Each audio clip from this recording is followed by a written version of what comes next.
Israel తన దురాక్రమణ పూరిత దాడులను పశ్చిమాసియాలోని ఇతర ప్రాంతాలకు విస్తరిస్తోంది. పాలస్తీనాను నాశనం చేసింది.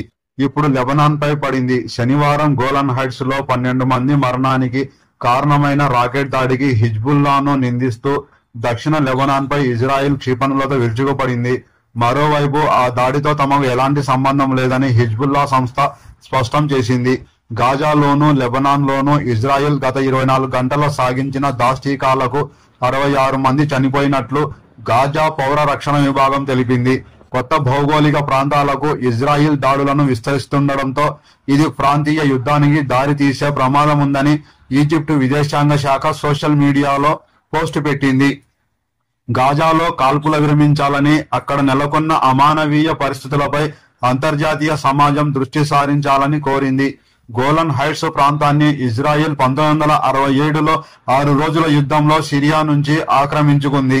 ఐక్యరాజ్య సమితి తీర్మానం ప్రకారము గోలాన్ హైట్స్ ఇజ్రాయెల్ ఆక్రమిత ప్రాంతంగానే ఉంది. ఈ ప్రాంతంలో అసలు అరబ్లను మూలకు నెట్టేసి ఇజ్రాయెల్ యథేచ్ఛగా ఇజ్రాయేలీ నివాస కాలనీలను నిర్మించింది. సెంట్రల్ గాజాలో ఓ పాఠశాలపై ఇజ్రాయెల్ శనివారం జరిపిన బాంబు దాడిలో మృతుల సంఖ్య 50కి చేరింది.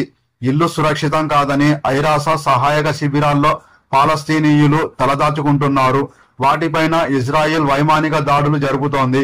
పాఠశాలల్లో తలదాచుకుందామంటే వాటిని వదిలిపెట్టడం లేదు. శనివారం ఇజ్రాయెల్ సైన్యం జరిపిన దాడిలో పాఠశాల అంతర్గోడలు కూలిపోయి పలువురు పిల్లలు చనిపోయారు. అంబులెన్సులు అందుబాటులో లేవు.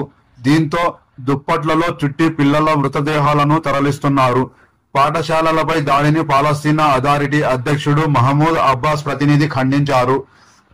గాజాలో సంక్షోభాన్ని పరిష్కరించేందుకు ఇటలీలో ఈజిప్టు, ఖతారు, అమెరికా తదితర దేశాల ప్రతినిధులు ఆదివారం సమావేశమయ్యారు. కాల్పుల విరమణపై తమకు ఆసక్తి లేదని ఇజ్రాయెల్ పేర్కొంది. ఇటువంటి జాతీయ మరియు అంతర్జాతీయ వార్తలు తెలుసుకోవడం కోసం మా ఛానల్ను సబ్స్క్రైబ్ చేయండి.